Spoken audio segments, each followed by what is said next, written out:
माननीय डॉक्टर अमोलजी कोले साहेब.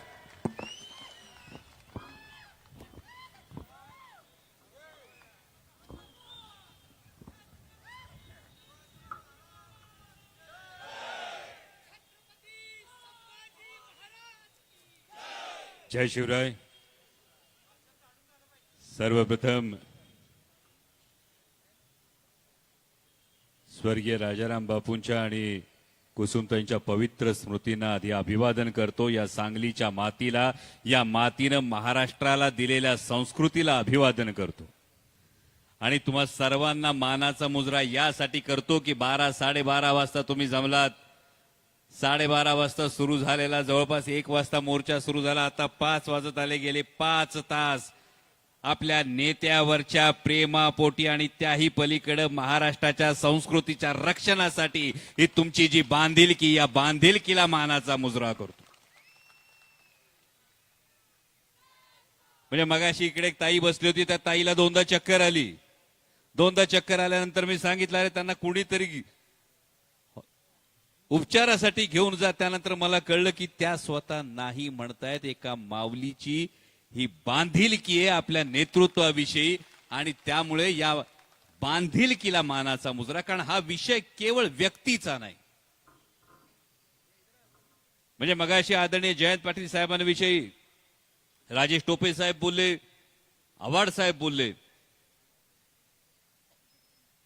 मी वेगळं बोलण्याची खरं तर आवश्यकता नाही. एका वाक्यात सांगतो. मला अनेकांनी विचारलं होतं, बाबा चांगला डॉक्टर की शिकला होतास, चांगली प्रॅक्टिस चालली असती, राजकारणात यायची गरज काय होती.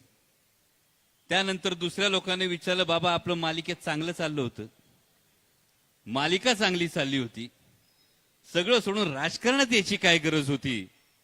उत्तर एकच होतं. माझ्या समोर एक व्यक्ती होती, ज्या व्यक्तीला पाहून मला कळत होतं राजकारणात सुद्धा सुसंस्कृतपणा असतो, तो टिकवता येतो. आणि त्या माणसाचं नाव म्हणजे आदरणीय जयंत पाटील साहेब. हे ठामपणे आज तुमच्या समोर सांगतो. म्हणजे केवळ एका पक्षात काम करतो म्हणून नाही, तर महाराष्ट्र, पूर्ण महाराष्ट्र, जवळपास 3 वेळा आदरणीय जयंत पाटील साहेबांबरोबर पालथा घातलाय. संपूर्ण महाराष्ट्रभर फिरलोय. 2 शिवस्वराज्य यात्रांच्या वेळी फिरलोय, 2 वेळा विधानसभेच्या प्रचारांच्या वेळी फिरलो. आणि या सगळ्यामध्ये कळलं सुसंस्कृतपणा काय असतो. आणि म्हणून मगाशी जेव्हा मोर्चा सुरू झाला शशिकांत शिंदे साहेब, तेव्हा काही लोकांची भावना अशी होती, म्हणजे आमचे धैर्यशील भैया बसले, धैर्यशील भैयांच्या मनातलं आता वाचता यायला लागले. भैयांनी पहिलं वाक्य वाचलं असेल, हे महाराष्ट्र संस्कृती बचाव मोर्चा पाहिजे होतं नाव का जरा वट्टीवर आणा मोर्चा पाहिजे होतं नाव. पण महाराष्ट्राची संस्कृती जी आहे, ही संस्कृती 2 अर्थाने आहे. महाराष्ट्राच्या मनात जसा राग असतो तशी मनगटात रग असते. जर सरळ चाललं तर सरळ, आणि वाकड्यात कोण शिरलं तर तंगड काढून देणार ही सुद्धा संस्कृती आहे. आणि हे विसरून चालणार नाही. पण जेव्हा आपण राजकारणाचा विचार करतो, जेव्हा आपण समाजकारणाचा विचार करतो, म्हणजे मगाशी जेव्हा दिलीप पाटील बोलत होते तेव्हा उद्वेग काय, राग काय, संताप काय, तुमच्या भावना काय, त्या सगळ्या गोष्टी समजत होत्या. आणि फक्त टीआरपी मिळवण्यासाठी शिव्यांचीच बाराखडी काढायची असेल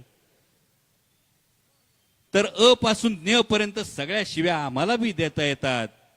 पण देवानी जिभेच्या बाजूला दाताचं कुंपण घातलंय हे सांगण्यासाठी की माणसाला संयम का गरजेचा असतो, हे सांगण्यासाठी देवानच ती निर्मिती केली. आणि आमच्या वाडवडिलांनी आम्हाला शिकवलंय, गटारात पडून शिव्या देणाऱ्याला काही लोक वचकून राहत असतील, पण जेव्हा संधी मिळते तेव्हा वचपा काढल्याशिवाय सुद्धा ती राहत नाही.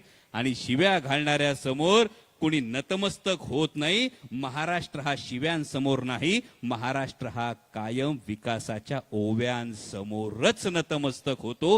ही महाराष्ट्राची संस्कृती. आणि ही संस्कृती आपल्याला जपायची, ही जोपासायची. बघाशी तुम्ही काही पुस्तक घेतले, काही लोकांचे उल्लेख झाले.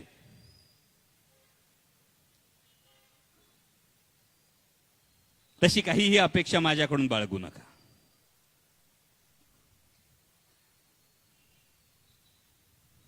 कारण माझ्या घरी एक नाही 3-3 कुत्री आहेत.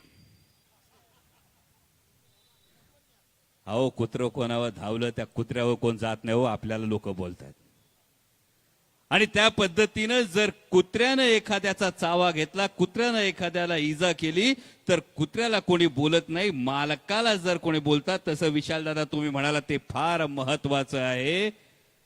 प्रश्न हा पडला, हे सांगलीच्या मातीतलं हे विधान ऐकल्यानंतर प्रश्न हा पडला की नेमका यांचा बोलवता धनी कोण, या बोलवत्या धन्याला नेमकं काय हवंय. समोर डिपार्टमेंटची पण माणसं आहेत. जाऊ द्या तुमच्या वरिष्ठांकडे हा व्हिडिओ या माध्यमातून, की जे महाराष्ट्राचे गृहमंत्री आहेत, महाराष्ट्राचे माननीय मुख्यमंत्री महोदय आहेत, यांची महाराष्ट्रभर आम्ही जाहिरात पाहिली छत्रपतींच्या फोटो समोर नतमस्तक होत असताना. आणि खाली नाव होतं देवा भाऊ. जाहिरात कुणी दिली वगैरे विषय सोडून द्या, पण छत्रपतींसमोर उभं राहून तीच जाहिरात पाहताना माननीय देवेंद्रजी फडणवीस, तुम्हाला खडा सवाल आहे. ज्या छत्रपतींनी न्यायाचं राज्य निर्माण केलं, ज्या छत्रपतींनी रयतेचं राज्य निर्माण केलं, एकदा त्याच छत्रपतींच्या पुतळ्यासमोर उभं राहून एकदा शपथ घेऊन महाराष्ट्राला सांगा की ज्युनियर इंजिनियर स्वर्गीय अवधूत वडारला न्याय हा दिलाच जाईल. तर तुमची नैतिक पातळी आहे, तर तुमची नैतिक तुम्हाला अधिकार आहे त्या छत्रपतींसमोर उभा राहण्याचा. अरे ज्या छत्रपती शिवाजी महाराजांनी आईचा शब्द कधी खाली पडू दिला नाही, माता भगिनीकडे वाकड्या नजरेनं बघणाऱ्याचा चौरंगा केला, त्या छत्रपतींच्या महाराष्ट्रामध्ये मातृत्वाचा अशा पद्धतीनं अपमान केला जातो. राजकारणी म्हणून सोडा, नेते म्हणून सोडा, राज्याचे प्रमुख म्हणून सोडा, माणूस म्हणून शरम वाटली पाहिजे, याचा विचार करणं गरजेचं आहे. म्हणजे मागे आव्हाड साहेब तुम्ही विधान भवनामध्ये जी गोष्ट बोलला होतात,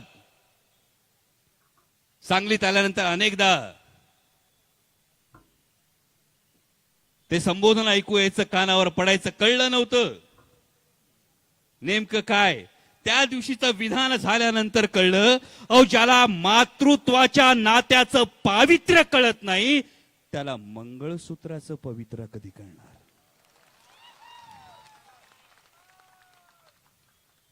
अहो जगातलं एकमेव नातं आहे, 9 महिने गर्भात ठेवल्यानंतर पोटच्या लेकरानं लाथा मारल्या तरी सुद्धा त्याला आपल्या काळजातलं दूध पाजणारं एकमेव नातं आहे, ते आईचं नातं आहे.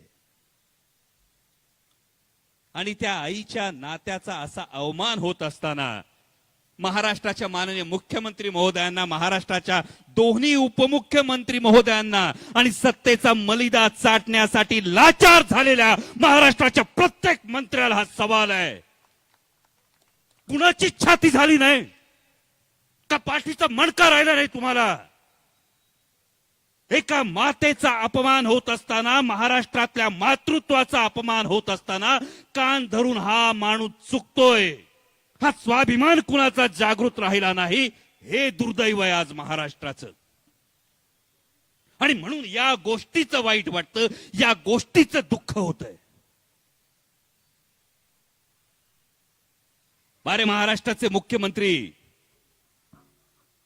मोठमोठे पोस्टर लावत असतील, होर्डिंग लावत असतील, पण विशाल दादा तुम्ही म्हणालात ना, ती एक फार महत्वाची गोष्ट आहे. विधान करताना आम्ही पण म्हणतो की महाराष्ट्राचे माननीय मुख्यमंत्री देवेंद्रजी फडणवीस, आपल्याकडून अपेक्षा आहे की आपण एक सुसंस्कृत व्यक्तिमत्व आहात. विधान आल्यानंतर माननीय मुख्यमंत्री महोदय, होय आमच्याकडून ही अपेक्षा आमची तुमच्याकडून होती, राज्याचे प्रमुख म्हणून होती, कारण तुम्ही एका राज्यात एका पक्षाचे नाही, तुम्ही महाराष्ट्राचे मुख्यमंत्री आहात.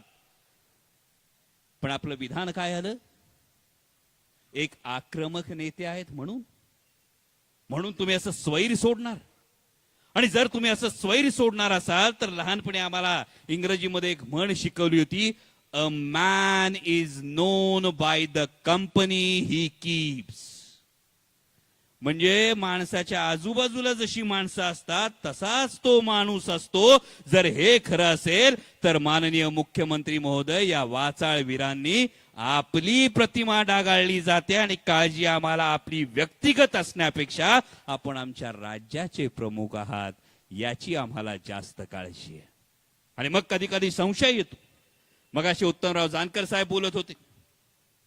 जानकर साहेब बोलत असताना त्यांनी इतर जिल्ह्यांचा उल्लेख केला. मग अशी महबूबबाई बोलत असताना त्यांनी बीड जिल्ह्याचा उल्लेख केला. आणि मग प्रश्न पडला की या पद्धतीची ही वाचाळवीरांची फौज ही महाराष्ट्राच्या प्रश्नांकडून तुमचं लक्ष विचलित करण्यासाठी करण्यात आली आहे का?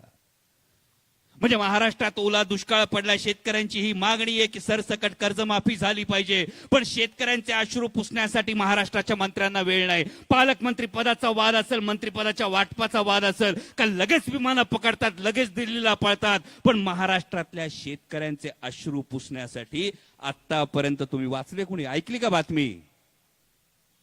मीडियाने कधी दाखवली बातमी? माननीय उपमुख्यमंत्र्यांचा दिल्ली दौरा नाही आली ना बातमी अजून.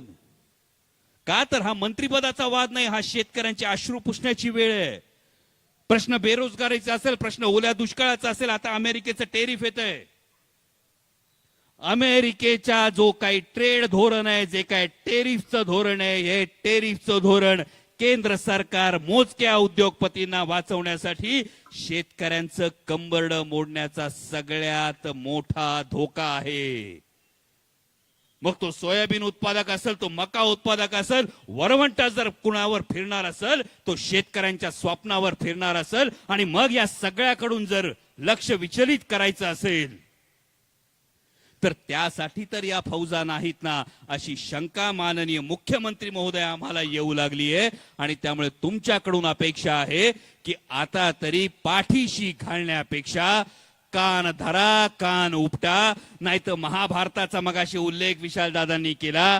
जर मान्य मुख्यमंत्री महोदय आपण अशाच वाचाळवीरांविषयी मौन बाळगत राहिलात तर मैसभेमध्ये द्रौपदीचं वस्त्रहनन होत असताना मूग गिळून थंडपणे गप्प बसणाऱ्या भीष्माचार्य, द्रोणाचार्य, कृपाचार्य यांची भूमिका तुम्ही बजावत आहात असं म्हणायचं की अप्रत्यक्षपणे पाठिंबा देणाऱ्या धृतराष्ट्राची तुमची भूमिका आहे असं आम्ही समजायचं? याचं उत्तर एकदा आम्हाला द्या. आणि हे ज्या कोणी फौजा सोडल्या असतील, मगाशी आमच्या एका तरुण मित्रानं मस्त मला एक शेर लिहून दिला होता. काय होता तो? ईडी, ईवीएम, गद्दारी, भौंकने वाले कुत्ते, फौज तो तेरी भारी है. ईडी, ईवीएम, भौंकने वाले कुत्ते, फौज तो तेरी भारी है. जंजीरों में जकड़ा हुआ जयंत पाटील अब भी तुम सब पे भारी है.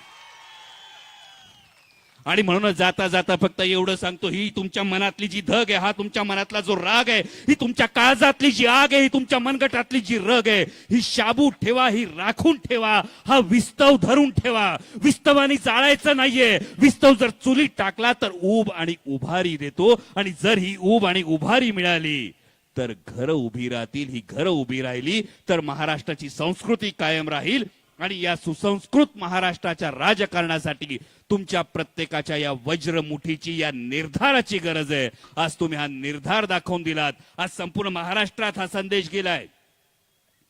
म्हणजे अगदी महाराष्ट्राच्या टोकावरून चंद्रपूरच्या आमच्या बेबीताई ओके असतील किंवा आहिरीच्या शाहीनताई हकीम असतील, कुठे आहेत? महाराष्ट्राच्या टोकावरून आल्यात. आहिरी विधानसभा आणि चंद्रपूर. आणि म्हणून तुम्हाला सांगलीकरांना पुन्हा एकदा मानाचा मुजरा करतो की हा संदेश तुम्ही आज महाराष्ट्रात दिलात की हा महाराष्ट्र झुकणार नाही, हा महाराष्ट्र दबावासमोर वाकणार नाही, हा महाराष्ट्र आपल्या सुसंस्कृत राजकारणाचा वसा आणि वारसा हा कधीही सोडणार नाही. आणि आदरणीय जयंत पाटील साहेबांच्या पाठीशी तुम्ही असेच ठामपणे उभे आहात. याबद्दल तुम्हा सर्वांना पुन्हा एकदा धन्यवाद देतो. आणि माननीय मुख्यमंत्री महोदयांकडून शेवटी एक अपेक्षा व्यक्त करतो की या सुसंस्कृत राजकारणाची परंपरा जपण्यासाठी आणि जोपासण्यासाठी राज्याचे प्रमुख म्हणून केवळ शिबिरांमध्ये नैतिकतेच्या गप्पा हाणण्यापेक्षा एकदा धडक कृती कार्यक्रम राबवा. धन्यवाद. जय हिंद, जय महाराष्ट्र, जय शिवराय. यानंतर महाराष्ट्र प्रदेश राष्ट्रवादीचे प्रदेश